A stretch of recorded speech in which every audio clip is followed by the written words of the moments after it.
Hello दोस्तों, स्वागत है आपका हमारे चैनल अपडेट ऑनलाइन 02 पे। दोस्तों, इस वीडियो में हम बात करने वाले हैं कि अगर आप यूपी पुलिस कांस्टेबल के लिए जो है अप्लाई करना चाहते हैं, जो कि काफ़ी बड़ी मात्रा में वैकेंसी है, 60,244 पदों पे जो है ये वैकेंसी रखी गई है। तो आप अगर इसके लिए आवेदन करना चाहते हैं, तो अगर आप अदर स्टेट के हैं, किसी दूसरे स्टेट के हैं, और तब आप इसके लिए आवेदन करना चाहते हैं, चूँकि ये जो फॉर्म है क्या लेवल पे भरा जाएगा, तो जो अगर आप दूसरे स्टेट के हैं और तब आप इसके लिए आवेदन करना चाहते हैं, तो आपको किन किन बातों का ध्यान रखना है, और आपको जो है जनरल कैटेगरी में रखा जाएगा या आरक्षण मिलेगा, किस तरीके का फ़ोटो आपको डालना है। तो ये सारी जानकारी जो है इस वीडियो में स्टेप बाय स्टेप करके आपको बताई गई है। तो ये वीडियो आपके लिए काफ़ी खास होने वाला है। अगर आप अदर स्टेट के हैं तो इस वीडियो को ज़रूर देखिए और स्टेप बाय स्टेप पहले वीडियो को देखिए, उसके बाद सभी चीज़ों को समझकर तब आप फॉर्म फिलअप कीजिए। कई बार क्या होता है कि हम आधा वीडियो देखते हैं और फॉर्म भरना शुरू कर देते हैं, जिस कारण से क्या होता है कि हमारे फॉर्म में सभी जानकारी सही से हम नहीं डाल पाते हैं, और हमारा जो फॉर्म है वह रिजेक्ट कर दिया जाता है। तो पहले आप इस वीडियो को अच्छे से देख लीजिए। अगर आप पूरी तरीके से संतुष्ट हो जाते हैं तब आप जो है फॉर्म भरना शुरू कीजिए। तो कैसे इसके लिए आवेदन करना है, इस वीडियो में आपको सारी जानकारी दी जाएगी। अगर अभी तक आप हमारे चैनल पर नए हैं तो आप हमारे चैनल को सब्सक्राइब कीजिए, और आपको एक वीडियो पसंद आएगा तो वीडियो को एक लाइक ज़रूर कीजिएगा। और इसी तरीके के अपडेट्स लगातार पाना चाहते हैं तो आप हमसे जुड़े रहिए। इस वीडियो को ज़्यादा से ज़्यादा शेयर कीजिएगा अपने दोस्तों के साथ, अपने रिश्तेदारों के साथ, क्योंकि काफ़ी बड़ी मात्रा में वैकेंसी निकल कर आई है। तो आप उनके लिए आवेदन कर सकते हैं, या जो आपके रिलेटिव हैं वह आवेदन कर सकते हैं। तो इस वीडियो को ज़्यादा से ज़्यादा शेयर कीजिए। आइए चलते हैं अपने कंप्यूटर स्क्रीन पे, स्टेप बाय स्टेप हम आपको एक लाइव फॉर्म फिलअप करके दिखलाते हैं। इसके लिए सबसे पहले आपको इसके ऑफिशियल वेबसाइट पे चले आना है, जिसका लिंक आपको डिस्क्रिप्शन बॉक्स में दे दिया जाएगा। यहाँ पे आने के बाद आप सबसे पहले यहाँ पे अपना डेट देख सकते हैं कि 27 दिसंबर 2023 से जो है फॉर्म को भरना शुरू कर दिया गया है। वहीं 16 जनवरी 2024 तक जो है आप इस फॉर्म को भर सकते हैं, और लास्ट जो फी जमा करने का टाइम है वह 18 जनवरी तक रखा गया है। ये दोस्तों काफ़ी अच्छी वैकेंसी है और काफ़ी बड़ी मात्रा में वैकेंसी है।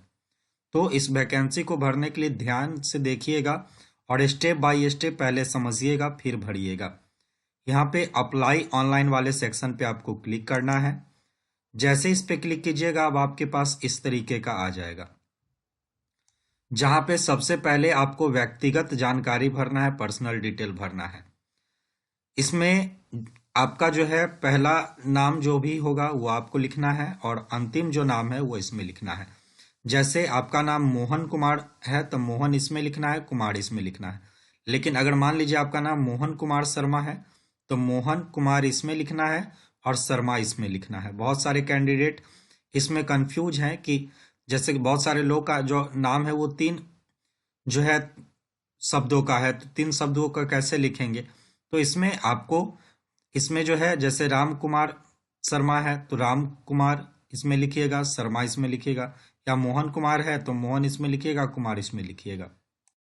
इस तरीके से आपको जो है अपना नाम लिखना है। इसके बाद यहाँ पे आवेदक का पूरा नाम लिखना है, तो यहाँ पे आप अपना पूरा नाम लिखिएगा। इस तरीके से आपको अपना पूरा नाम लिखना है। उसके बाद यहाँ पे डेट ऑफ बर्थ लिखना है। तो अदर स्टेट वाले डेट ऑफ बर्थ डालने से पहले इस बात का विशेष रूप से ध्यान रखेंगे कि उनको किसी भी तरह का कोई भी छूट नहीं मिलेगा। अगर वह दूसरे राज्य से इस फॉर्म को भर रहे हैं, यूपी के निवासी नहीं है, तो उनको किसी भी तरह का कोई भी जो है आरक्षण में छूट नहीं दिया जाएगा। तो वो जो है अपनी जानकारी यहाँ से एक्चुअल जानकारी जो होगी वो डेट ऑफ बर्थ डालेंगे। ये जो फॉर्म हम फिलअप कर रहे हैं वो डेमो के पर्पज से फिल कर रहे हैं। तो आप जब भी जानकारी डालिएगा वह अपने अकॉर्डिंग सही से जानकारी डालिएगा। फिर यहाँ पे पिताजी का नाम आपको डालना है। जो भी आपके पिताजी का नाम होगा वह पूरा नाम उनका जो है इसमें डालिएगा। इसके बाद आपके जो माता जी का नाम है वो आपको इसमें डालना है। आपके माता जी का जो पूरा नाम होगा वो आप इसमें डालिएगा। इसके बाद आपको यहाँ पे जेंडर सेलेक्ट करना है। अगर आप पुरुष हैं तो मेल सेलेक्ट कीजिए, स्त्री हैं लड़की हैं तो फीमेल सेलेक्ट कीजिए। तो यहाँ पे आप अपने अकॉर्डिंग जो है यहाँ चुनाव करेंगे। फिर आपको यहाँ पे अपना मोबाइल नंबर देना है। तो जो भी आपका मोबाइल नंबर है वो आप दीजिएगा और अपने मोबाइल नंबर को कंफर्म कीजिएगा। इस तरीके से इसमें जो मोबाइल नंबर आप लिखिएगा वही मोबाइल नंबर आपको इसमें लिखना है। आप नीचे आधार नंबर आपको लिखना है। अगर आपके पास आधार नंबर होगा तो आप इसको लिखिएगा, नहीं होगा तो आप चाहे तो छोड़ सकते हैं। इसके बाद आपका जो एक ईमेल आईडी होगा उस ईमेल आईडी को आप इसमें डालिएगा और अपने ईमेल आईडी को कंफर्म कीजिएगा। मतलब जो ईमेल आईडी आप इसमें डालिएगा वही ईमेल आईडी आपको इसमें भी डालना है। इसके बाद आप जब नीचे आइएगा तो आपको नेशनलिटी में इंडियन को सिलेक्ट करना है और यहाँ पे जो है आपसे पूछता है कि आप जो है यूपी के निवासी हैं, तो ये चूंकि अदर स्टेट वालों के लिए हम फॉर्म भर रहे हैं तो आपको जो है यहाँ पे सिंपली नो कर देना है। अगर आप उत्तर प्रदेश के निवासी होते तो आप यस करते हैं, तो यस करते तो फिर वहाँ की कुछ जानकारी आपको देनी पड़ती। जानकारी क्या देनी पड़ती कि आप जैसे SC ST हैं तो यस करते हैं, तो यहाँ पे जो है आपको यहाँ पे जानकारी देनी पड़ती कि आप वहाँ के मूल निवासी हैं, तो किसी तरह का कोई जो है आपका जो सर्टिफिकेट है वह कहाँ से इशू किया गया है तो वहाँ से आप सिलेक्ट करते हैं। कितने तारीख को इशू किया गया हुआ था उस तारीख को सिलेक्ट करते हैं। उसका जो है सर्टिफिकेट नंबर क्या है वो आपको इसमें डालना रहता। इसके बाद आपका होम डिस्ट्रिक्ट कौन सा है वो यहाँ से चुनाव करना पड़ता। लेकिन अगर मान लीजिए कि आप जो है उत्तर प्रदेश के निवासी नहीं हैं तो क्या करेंगे, तो सिंपली इसको नो कर देंगे। जैसे ही नो करेंगे तो सारा ऑटोमेटिक डिसेबल हो जाएगा। इसके बाद आपसे यहाँ पे पूछता है कि आप किस राज्य के निवासी हैं, तो जिस भी आप राज्य के निवासी हैं, जैसे मान लीजिए कि आप उत्तर प्रदेश के निवासी नहीं हैं तो किस भी राज्य बिहार भारत के किसी भी राज्य के निवासी होंगे तो उस राज्य का आपको चयन कर लेना है। इसके बाद आपकी श्रेणी क्या है, आप किस श्रेणी से आते हैं, तो जब भी दूसरे स्टेट में हम अप्लाई करते हैं तो हम जनरल श्रेणी के अंदर में आते हैं, तो यहाँ पे आपको जनरल सिलेक्ट कर लेना है। इसके बाद आपका जो है एजुकेशन क्वालिफिकेशन डालना है, तो एजुकेशन क्वालिफिकेशन में क्या डालेंगे, तो आपको अपना जो है 10th का यहाँ पे बोर्ड का नाम लिखना है। तो जो भी आपके 10th का बोर्ड का नाम है, जैसे BSEB, ये आपका जो है बोर्ड का नाम हो सकता है पटना। तो इस तरीके से आपके बोर्ड का नाम अलग अलग हो सकता है। तो आप अपना जो है 10th का बोर्ड का नाम डालिएगा और किस ईयर में आप पास आउट हैं उस ईयर का आपको यहाँ चयन करना है। जितने तारीख को और जितने मंथ को और जितने साल में आप पास किए हुए हैं वो आप यहाँ पे डालिएगा। एक बार अपना मार्कशीट देख लीजिएगा, उसके नीचे आपको जो है ये डेट दिख जाएगा, तो वहाँ से आप इसको डालिएगा। इसके बाद जो है आप पास यहाँ पे सिलेक्ट करना है। आपका रोल नंबर क्या है, तो यहाँ पे रोल नंबर आपको लिखना है। जो भी आपका रोल नंबर होगा वो आप इस तरीके से लिख दीजिएगा। इसके बाद इसमें डालते समय बहुत सारे बच्चे कंफ्यूज होते हैं कि सर्टिफिकेट मार्कशीट सीरीज नंबर क्या है। तो आप जब अपने सर्टिफिकेट को देखिएगा तो वहां आपको सीरीज नंबर या मार्कशीट नंबर दिख जाएगा, तो आपको यहाँ पे मार्कशीट नंबर डालना है। इसके बाद जब 12 की जानकारी में आइएगा तो यहाँ पे भी आपको अपने बोर्ड का नाम लिखना है। तो जिस भी बोर्ड से आप पास आउट हैं आपको सिंपली उसका नाम लिख देना है। इसके बाद आप किस महीने में और कितने तारीख को पास आउट हैं, किस ईयर में पास आउट हैं, उसका आपको चयन करना है। तो यहाँ से आपको मंथ और ईयर इसको आपको चुनना है और यहाँ पे सिलेक्ट कर देना है। इसके बाद आपको जो है 12 पास है तो यहाँ पास सिलेक्ट करना है। आपको अपना रोल नंबर यहाँ देना है, तो जो भी आपका रोल नंबर होगा इस तरीके से आप अपना रोल नंबर लिखिएगा। और जैसे 10th में मार्कशीट सीरीज नंबर या सर्टिफिकेट सीरीज नंबर लिखे थे उसी तरीके से इसमें आपको सीरीज नंबर लिख देना है। इसके बाद जब आप नीचे आइएगा तो यहाँ पे आपसे पूछता है कि आपके पास जो है कंप्यूटर में ओ लेवल जो प्रमाण पत्र होता है वह आपके पास है कि नहीं है। अगर है तो यस कीजिएगा, नहीं है तो नो कर दीजिएगा।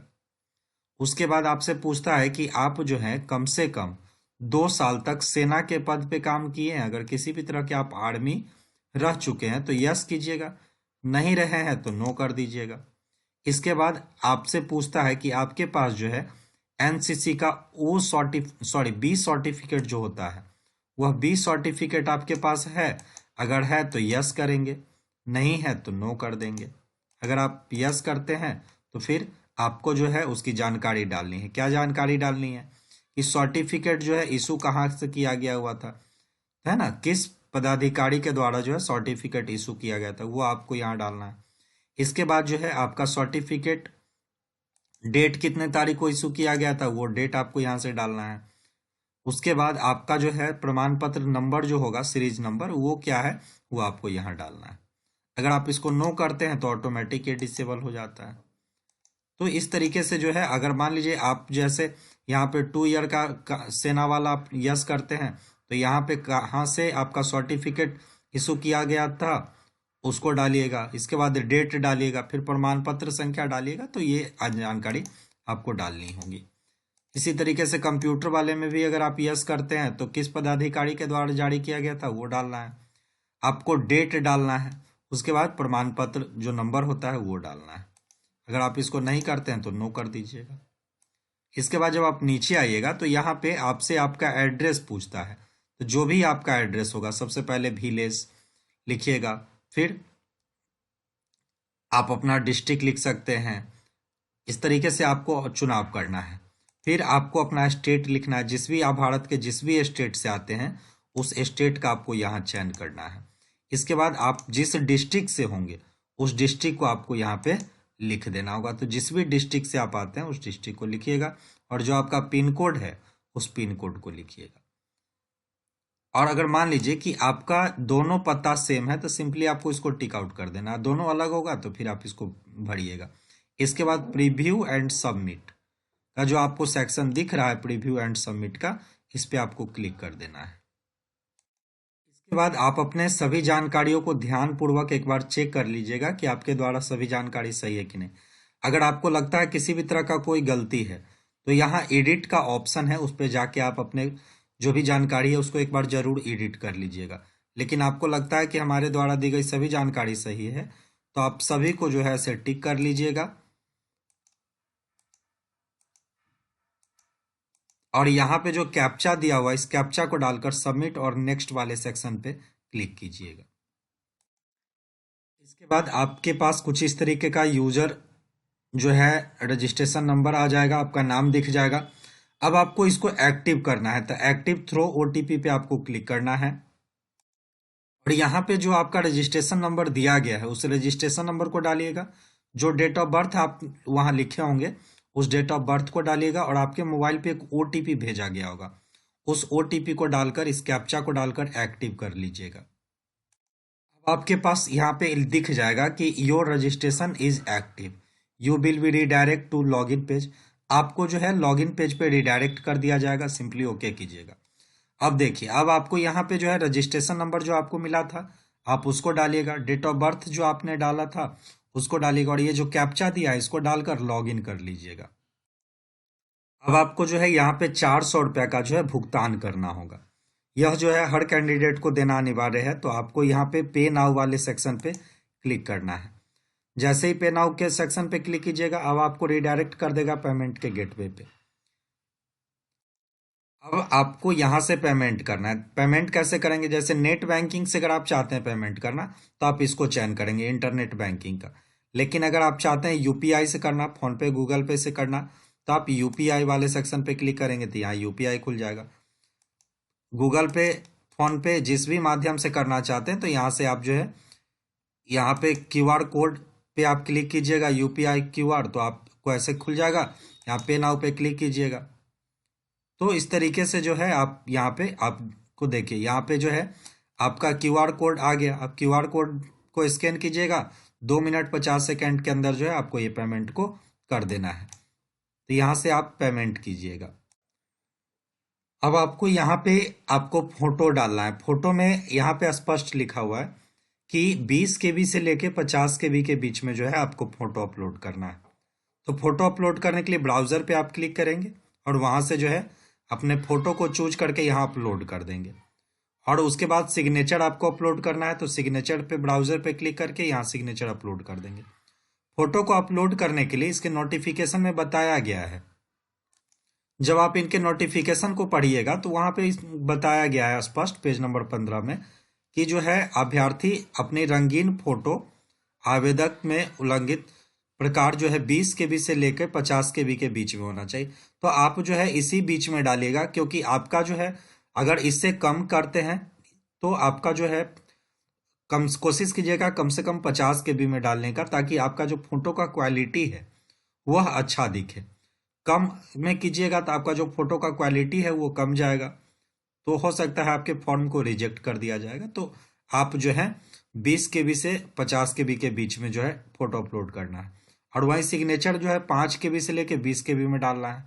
तो आपका जो सिग्नेचर है उसका कम से कम 20 KB ही क्वालिटी रहने दीजिएगा, ताकि आपका सिग्नेचर का क्वालिटी अच्छा हो। उसके बाद इन्होंने बताया है कि इसका जो साइज है वो किस तरीके का दिया हुआ है। तो यहाँ पे आप साइज देख सकते हैं कि 1.4 इंच से लेकर 1.7 इंच का जो है होना चाहिए। तो आप इसके हिसाब से ही जो है अपना डालिएगा।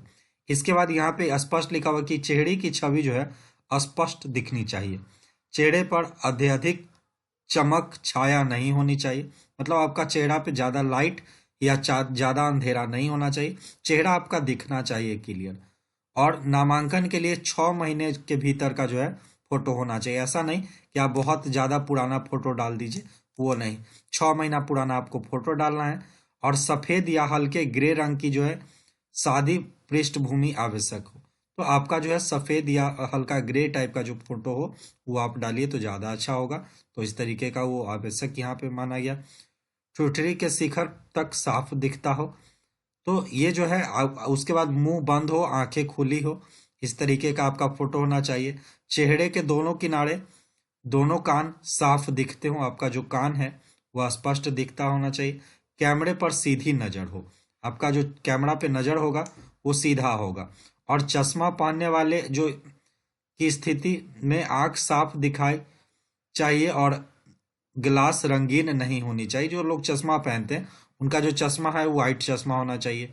तो इस तरीके का आपको फोटो डालना है। और एक बात स्पष्ट लिख दिया हुआ है कि फोटो में टोपी, मफलर या आदि धारक नहीं होना चाहिए, मतलब आप टोपी उपी पहन के भी फोटो नहीं डाल सकते हैं। फोटो आपका एकदम पासपोर्ट साइज अच्छा सा फोटो होना चाहिए।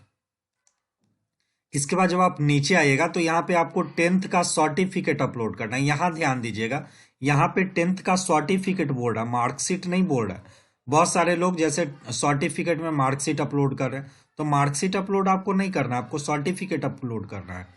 इसके बाद फिर इंटर का जो है 12 का वह सर्टिफिकेट अपलोड करना है। फिर यहाँ पे भी मार्कशीट अपलोड नहीं करना है। और ये जो है 20 KB से 100 KB के बीच में होना चाहिए, तो इस बात का ध्यान रखेंगे। इसके बाद अगर आप दूसरे स्टेट से आते हैं तो ये सब आपको डालने की ज़रूरत नहीं है। सभी चीज़ जब आप डाल दीजिएगा तो आपको यहाँ पे फाइनल सबमिशन का ऑप्शन है और नेक्स्ट का ऑप्शन है, तो यहाँ से आपको फाइनल सबमिट कर लेना है। अब आप जब फाइनल सबमिट कीजिएगा तो यहाँ पे हमारे पास 2 ऑप्शन आ जाते हैं। इसके बाद इस तरीके का इंटरफेस आएगा, फिर 2 ऑप्शन आ जाएगा, एक प्रिंट का आएगा, एक लॉग आउट का आएगा। तो यहाँ से आपको जो है उस कागज को प्रिंट आउट करके रख लेना है और यहाँ से जो है आप उसको लॉग आउट कर लीजिएगा। उम्मीद करते हैं आपको किसी भी तरह का कोई परेशानी अब नहीं होगा। अगर फिर भी आपके मन में किसी भी तरह का कोई क्वेश्चन रह जाता है तो आप हमें कमेंट कर सकते हैं, हम आपके कमेंट का जवाब जरूर देंगे। इसी तरीके के अपडेट्स लगातार पाना चाहते हैं तो आप हमारे चैनल को सब्सक्राइब कीजिए, वीडियो को लाइक कीजिए और अपने दोस्तों के साथ ज़्यादा से ज़्यादा शेयर कीजिए। मैं इस तरीके के अपडेट्स लगातार आपके लिए लाता रहता हूँ।